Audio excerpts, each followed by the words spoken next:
Welcome you friend. I am Devendra Chaudhary. In this video, we are going to discuss the history of plant pathology. This is for the course Fundamentals of Plant Pathology. So, let's get started.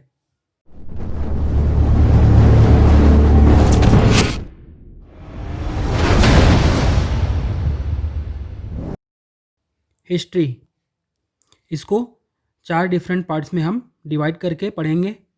First है ancient history, mycological history, bacteriological history और virological history. So start करते हैं ancient history से. ये ज़्यादा बड़ा नहीं है, बस ये सिंगल स्लाइड का है. बृहत संहिता, जिसे 500 एडी में लिखा गया था, उसमें ऐसा एक्सप्लेन किया गया है कि टेम्परेचर, ड्राइनेस, एक्सेसिव विंड और रेन के कारण प्लांट में डिजीज़ होता है. फिर कंट्रोल ऑफ द डिजीज़ के लिए सुरपाल नाम का एक पर्सन था, जिन्होंने वृक्ष आयुर्वेदा नाम का एक लिटरेचर लिखा.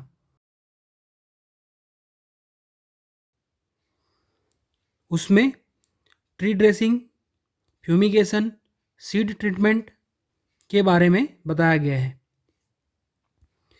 ट्री में ड्रेसिंग कैसे होता है? By using cow urines, milk, ghee, mustard, sesame and watering with diluted milk. Fumigation के लिए क्या यूज़ करते थे? Bones of cow and dog. Seed treatment के लिए क्या यूज़ किया जाता था? मिल्क, काउ डंग और हनी. सो उस समय ऐसा देखा गया कि अगर हम सीड को इन सब से ट्रीट करते हैं तो उसका जो जर्मिनेशन है उसका परसेंटेज बढ़ जाता है. अब आते हैं माइकोलॉजी की हिस्ट्री में. माइकोलॉजी मतलब होता है study of the fungus. Start करते हैं P.A. मिकेली से. He was an Italian botanist. He was considered as founder and father of mycology. So, अगर एग्ज़ाम में क्वेश्चन आता है कि फाउंडर ऑफ माइकोलॉजी कौन है या फिर फादर ऑफ माइकोलॉजी कौन है, तो आंसर होगा P.A. मिकेली. उन्होंने ऐसा क्या काम किया जिसके कारण से उन्हें फादर ऑफ माइकोलॉजी कहा जाता है? वो है he was first person who observe fungal spore and conducted many spore germination studies by growing fungus organism on freshly cut piece of melons and pear. So क्या होता है, जैसे कोई फल है, हम उसको काट के रख देते हैं तो कुछ दिनों बाद उसमें फंगस ग्रो करता है. तो वैसा ही ऑब्जर्वेशन उन्होंने किया था और जो मेलन और पियर्स के फ्रूट होते हैं उनको कट किया और रख दिया. फिर जो उसमें फंगस आए तो उस फंगस के स्पोर को उन्होंने सबसे पहली बार ऑब्जर्व किया था. और 1929 में उन्होंने एक बुक भी पब्लिश किया जिसका नाम था नोआ प्लांटेरम जेनेरा. मतलब कि नोआ मीन्स न्यू और plant genera, new plant genera. उस बुक में उन्होंने 1900 स्पीसीज़ के बारे में एक्सप्लेन किया है, जिनमें से जो 900 स्पीसीज़ थे वो क्या थे? फंगस. उन्होंने बहुत इंपॉर्टेंट जीनस जैसे कि Aspergillus niger, Botrytis species, Polyporus species के बारे में बताया है. फिर आते हैं टिलेट. ही पब्लिश्ड अ पेपर बंट और स्टिंकिंग स्मट ऑफ वीट. सो इन्होंने किस डिजीज़ में काम किया है? बंट या stinking smut of wheat. By well planned experiment, he proved that wheat seed that contained black powder on their surface produced more diseased plant than the clean seed.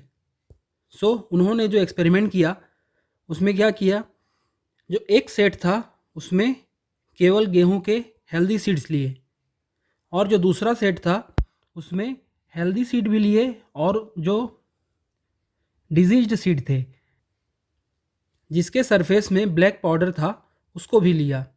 तो उन्हें क्या मिला, जो सेकंड सेट था जिसमें ब्लैक पाउडर भी present थे, उसमें ज़्यादा मात्रा में डिजीज़ आई as compare to healthy seeds. He emphasized that burnt was an infectious disease and it was closely related with fungus.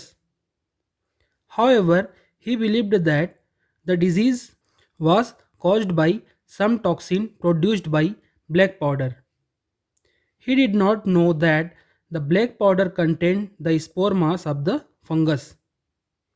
So, उन्होंने क्या कंक्लूड किया कि ये जो डिजीज़ है वो इन्फेक्शियस है, मतलब एक प्लांट से दूसरे प्लांट में या एक सीड से दूसरे सीड में स्प्रेड होता है।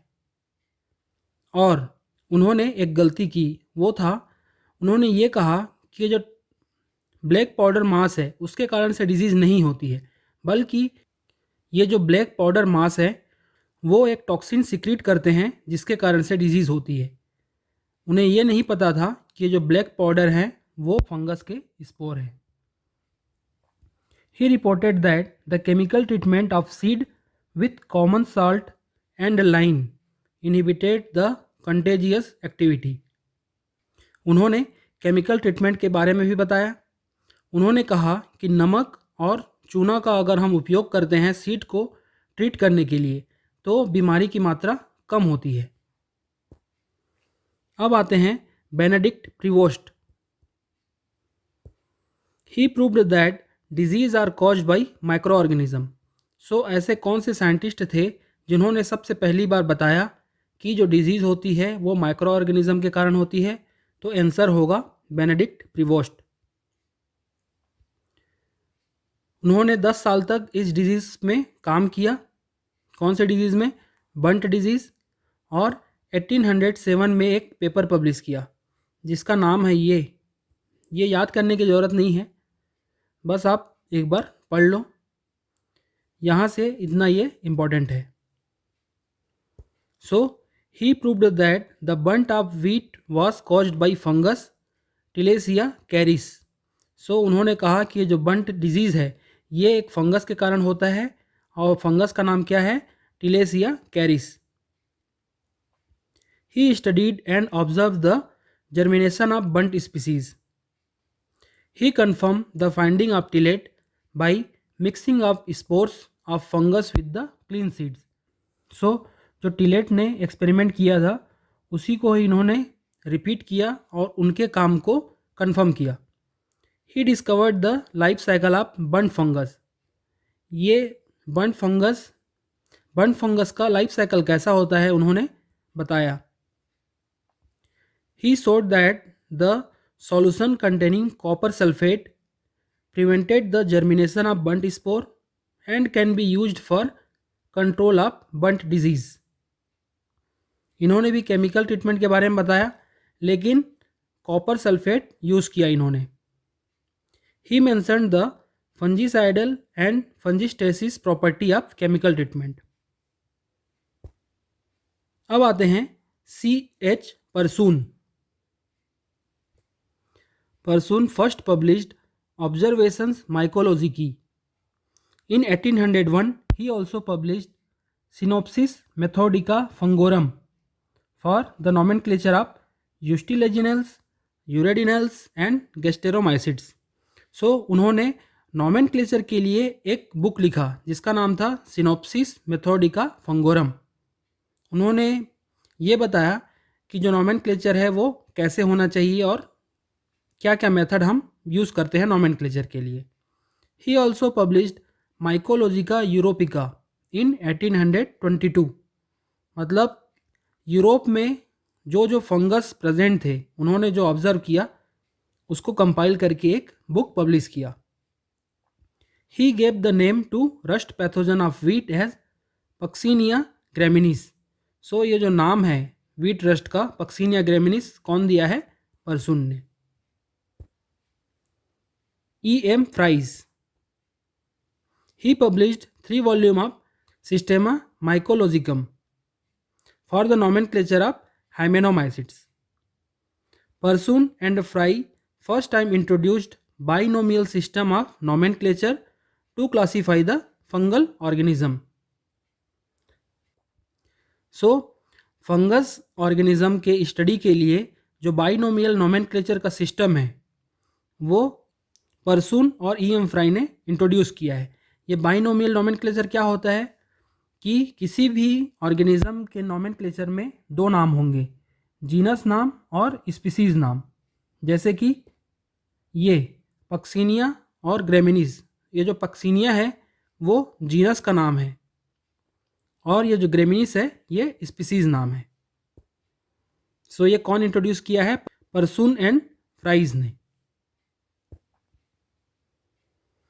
फिर आते हैं Anton de berry, father and founder of modern mycology. So father of modern mycology या फिर फाउंडर ऑफ मॉडर्न माइकोलॉजी कौन है? Anton de berry. He was the founder of modern experimental plant pathology. In 1863, he studied the epidemics of lead blight and renamed the causal organism as Phytophthora infestans. Ireland में एक अकाल आया था, किसमें? Potato में। किसके कारण से? लेड ब्लाइट डिजीज़ के कारण। तो एंटोन डी बेरी ने यह बताया कि ये जो लेड ब्लाइट है वो फाइटोप्थोरा इन्फेस्टेंस नामक फंगस से होता है। He discovered the heteroecious nature of rust fungi. ये हेट्रोसियस नेचर क्या होता है कि रस्ट में 5 टाइप के स्पोर्स आते हैं। जो कुछ स्पोर्स होते हैं जो वीट में ग्रो होते हैं और कुछ स्पोर्स जो होते हैं वो बारबेरी प्लांट है एक, उसमें ग्रो होता है। तो इसी को ही हेट्रोसियस नेचर कहा जाता है। तो ये कौन डिस्कवर किया था? एंटोन डी बेरी ने। He gave detailed account on life cycle of downy mildew genera. So downy mildew के लाइफ साइकिल के बारे में भी इन्होंने बताया। He studied about vegetable rotting fungi and damping off fungi. He wrote the book named morphology and physiology of fungi, lichens and myxomycetes. He reported the role of enzymes and toxin in tissue disintegration caused by Sclerotinia sclerosiorum. So इन्होंने enzyme और toxin के role के बारे में भी बताया। इसीलिए ही इन्हें father and founder of modern mycology कहा जाता है। E.C. Stackman. He studied the variability in fungus, especially in rust fungus, contributed the valuable information on physiological race of the pathogen. So क्या होता है, जैसे पक्सिनिया ग्रेमिनिस, इसमें अलग अलग टाइप के सब स्पीसीज भी प्रेजेंट है जिसे फार्मा स्पेशलिस्ट कहते हैं। तो जो कुछ पॉपुलेशन है वो वीट में इन्फेक्शन करते हैं, कुछ जो पॉपुलेशन है वो ओट में इन्फेक्शन करते हैं और कुछ पॉपुलेशन बार्ली में इन्फेक्शन करते हैं। सो अगर हम इसकी मॉर्फोलॉजी को देखेंगे तो सभी पैथोजन की जो मॉर्फोलॉजी है वो सेम है, फिर भी ये अलग अलग क्रॉप में इन्फेक्शन करते हैं। इसी को फिजियोलॉजिकल रेस कहते हैं। तो सबसे पहले कौन बताया? E.C. स्टैकमैन ने। अब आते हैं बैक्टीरियोलॉजी के हिस्ट्री में। T.J. बुरिल in 1878 he proved for the first time that fire blight of apple and pear was caused by bacterium जिसका नाम है अर्बिनिया एमाइलोवोरा। सो बैक्टीरिया के कारण भी डिजीज़ होती है, ऐसा 1878 में कौन बताया? टीजे बुरिल ने। E.F. Smith he gave the final proof of the fact that bacteria could be innocent of the plant disease. So पहली बार इन्होंने प्रूफ करके बताया कि बैक्टीरिया के कारण डिजीज़ होती है। He also work on bacterial wilt of cucurbits, crown gall disease. He is also called as father of phytobacteriology. So plant bacteriology के फादर कौन है? E.F. Smith. In 1881, he demonstrated for the first time that Budding or grafting could be another method of transmission of plant virus. He showed the contagious nature of peach yellow. तो इन्होंने और अलग अलग जो causal agent हैं जैसे कि phytoplasma या फिर वायरस उसमें भी काम किया है. वैक्समैन 1952 एक एंटीबायोटिक है स्ट्रेप्टोमाइसिन. तो इसकी डिस्कवरी के लिए वैक्समैन को नोबेल प्राइज़ दिया गया था. कब? 1952 में. डोई एंड इसी 1967. ये दोनों जापानीज साइंटिस्ट हैं और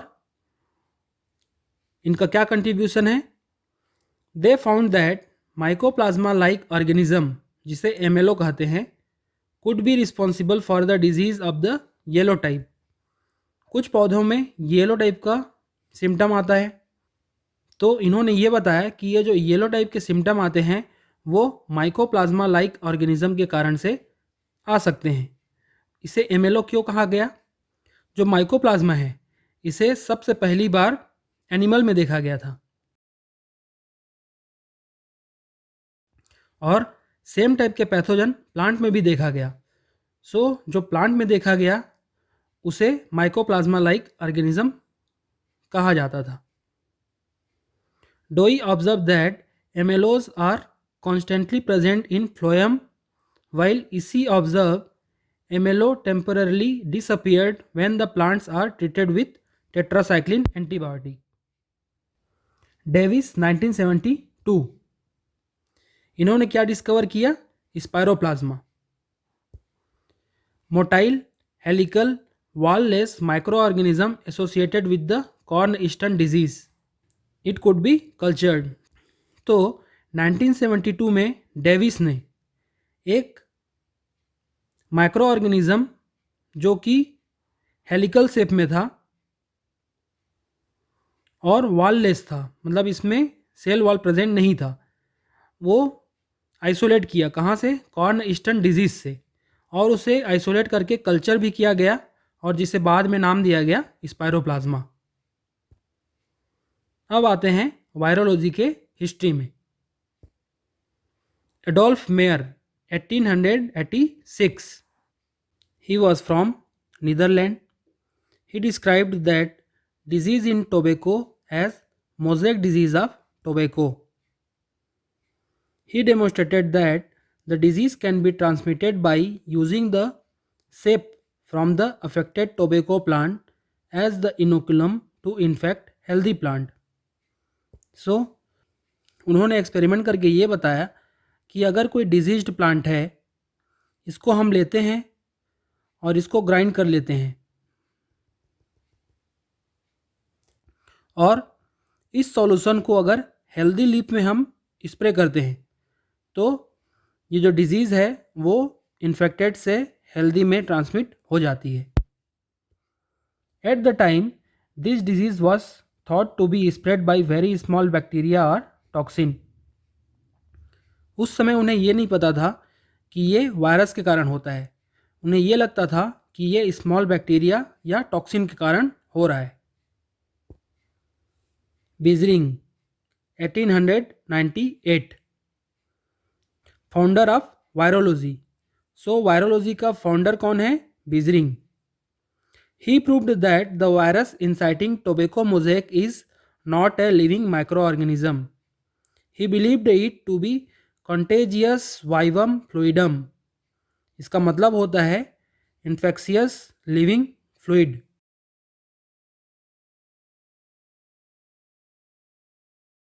उन्होंने कहा था कि ये कंटेजियस वाइवम फ्लूइडम है जिसके कारण से डिजीज़ होती है. और उन्होंने क्लियरली ये बताया था कि ये जो टोबैको मोज़ेक डिजीज़ है वो लिविंग माइक्रो ऑर्गेनिज्म के कारण से नहीं होता है. ठीक है. W.H. Stanley. In 1935, he proved that virus can be crystallized. उन्होंने ये बताया कि वायरस को क्रिस्टल के रूप में हम परिवर्तित कर सकते हैं. And he got Nobel prize in 1935 for this contribution. He treated the sap from diseased leaf of tobacco with ammonium sulfate and obtained a crystalline protein which when placed on healthy tobacco leaf it could produce the disease. इन्होंने क्या किया, virus को मतलब जो infected plant का सेप था उसे ammonium sulphate में मिक्स किया और क्रिस्टलाइन प्रोटीन बनाया। अब इस प्रोटीन को उन्होंने हेल्दी टोबैको लीफ में डाला जिसके कारण से डिजीज प्रोड्यूस हो गई। He finally proved that virus are not living micro organism because no living form can be chemically treated and crystallised and still remain viable. उन्होंने ये कहा कि ये जो वायरस है वो लिविंग नहीं है, किसी भी अगर लिविंग मटेरियल को क्रिस्टलाइन करेंगे, केमिकली ट्रीट करेंगे तो वो मर जाएगा, उसके कारण से डिजीज़ फिर नहीं होगी। लेकिन ये जो वायरस है जिसके कारण से डिजीज़ हो रही है वो भी क्रिस्टलाइजेशन के बाद भी। Bawden and Pirie 1945 they found that the crystalline nature of virus contains nucleic acid and protein. उन्होंने ये बताया कि ये जो वायरस है वो न्यूक्लिक एसिड और प्रोटीन का बना हुआ है।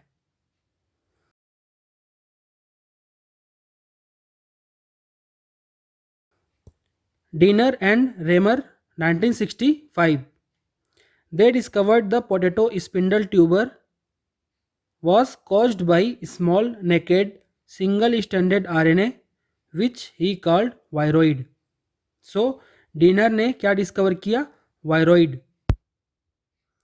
वायरॉइड कैसा है, ये केवल सिंगल स्टैंडर्ड आरएनए होता है और इसमें ये जो प्रोटीन का कोड जो वायरस में होता है ऐसा प्रेजेंट नहीं होता।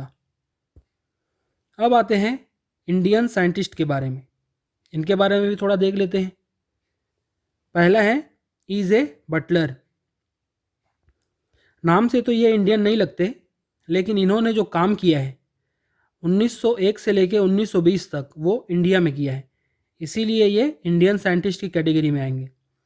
ही was the father of modern plant pathology and father of Indian mycology. So अगर एग्जाम में क्वेश्चन आता है कि फादर ऑफ इंडियन माइकोलॉजी या father of modern plant pathology कौन है, तो E.J. Butler. He work at IARE for 20 years 1901 to 1920। He was the founder and first director of Imperial Mycological Institute, Kew, England. So उन्होंने 1901 से लेकर 20 तक India में काम किया, उसके बाद वो इंडिया से चले गए और 20 to 35 वो डायरेक्टर रहे। उन्होंने एक मोनोग्राफ भी लिखा, पिथियेसियस एंड एलाइट फंजाई, और उन्होंने बुक भी लिखा है fungi and disease in plant, fungi in India, plant pathology. So अगर एग्जाम में क्वेश्चन आता है कि फंजाई इन इंडिया कौन लिखा है, तो इसका आंसर होगा E.J. Butler plus B.R. Bisby. और प्लांट पैथोलॉजी के राइटर कौन है, E.J. Butler plus Jones. ये बुक और मोनोग्राफ में क्या डिफरेंस है, ये जो बुक होता है वो एक से ज़्यादा फंगस के बारे में कवर कर सकता है, लेकिन जो मोनोग्राफ होता है वो केवल और केवल एक ही पैथोजन के बारे में होता है। B.B. Mundkar. He work on the control of cotton wilt disease. He is responsible for the identification and classification of large number of Indian smut fungi. He started Indian Phytopathological Society in 1948 and published a journal Indian Phytopathology. So, India में plant pathology research के लिए एक society है, उसका नाम है Indian फाइटोपैथोलॉजिकल society, IPS। ये कहाँ है, दिल्ली में। इन्होंने B.B. मुंडकर साहब ने इसको इस्टेब्लिश किया है, कब, 1948 में। और ये जो IPS है वो एक जर्नल पब्लिश करता है जिसका नाम है इंडियन फाइटोपैथोलॉजी।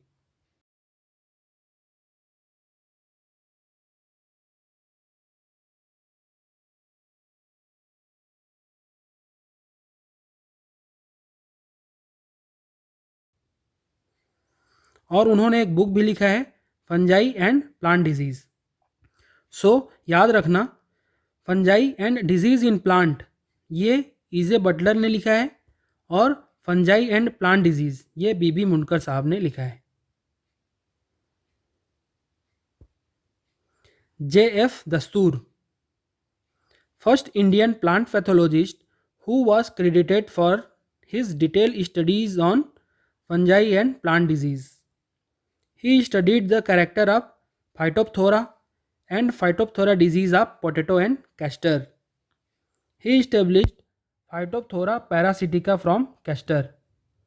So, G.F. दस्तूर साहब ने कैस्टर में फाइटोप्थोरा पैरासिटिका इसको सबसे पहले रिपोर्ट किया। K.C. Mehta, he worked on the cereal rust. He discovered the life cycle of cereal rust in India. He declared that spores of wheat and barley rust dies in plains of India during hot summer. Rust spore over summer in self-grown wheat crop.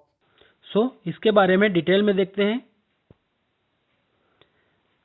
जो wheat है वो Punjab, Haryana, UP, MP इन सब area में लगाया जाता है mostly. Wheat में 3 type के रस्ट आते हैं। कौन कौन से? ब्लैक रस्ट, ब्राउन रस्ट और येलो रस्ट। जो ब्लैक रस्ट होता है इसके लिए हाई टेम्परेचर चाहिए और येलो रस्ट के लिए लो टेम्परेचर चाहिए। सो केसी मेहता साहब ने ये बताया, पंजाब में जैसे इसका इन्फेक्शन हुआ है जनवरी के महीने में, फिर मार्च अप्रैल तक ये जो वीट है वो कट जाएगा। फिर यहाँ जो स्पोर्स हैं वो हॉट समर में मर जाएंगे। लेकिन क्या होगा, कुछ स्पोर जो विंड के थ्रू हिमालय या नेपाल रीजन में हिली एरिया में चले जाते हैं और वहाँ जो सेल्फ ग्रोन जो अपने से ही उगते हैं वीट उसमें इन्फेक्शन करते हैं और उसमें मल्टीप्लाई होते रहते हैं। फिर अगले सीज़न में जब हवा हिली एरिया से प्लेन एरिया में मूव होगा तो उसके साथ ही साथ ये जो फंगस की स्पोर है वो भी मूव करते हैं और अगले सीज़न में फिर से इन्फेक्शन करते हैं। तो ये जो लाइफ साइकिल है वो किसने डिस्कवर किया? केसी मेहता ने। उन्होंने ये बताया कि जो हिमालयन रीजन है उसमें येलो रस्ट और ब्राउन रस्ट के इनोकुलम सर्वाइव करते हैं और सदर्न प्लेन वाले जोन में मतलब नीलगिरी हिल्स में जो स्टेम रस्ट है या फिर ब्लैक रस्ट है इसके इनोकुलम सर्वाइव करते हैं। T.S. Sadasivan started the study on biochemistry of host parasite relationship at University of Madras, contributed to the concept of vivotoxin. इन्होंने विवोटॉक्सिन का कॉन्सेप्ट दिया। Studied on mechanism of wilting in cotton by Fusarium वॉस इन्फेक्टम। उन्होंने जो fusarium के कारण disease कैसे होती है इसके मैकेनिज्म के बारे में बताया। The production of fusaric acid by the fungus outside the host was demonstrated. इन्होंने बताया कि ये जो फ्यूजेरियम है वो एक एसिड प्रोड्यूस करता है जिसे फ्यूजेरिक एसिड कहते हैं। M.K. Patel, he did PhD in crown gall bacteria in USA. He worked on bacterial disease of cotton and also established lab in Gujarat University. This is enough for this video. Thank you.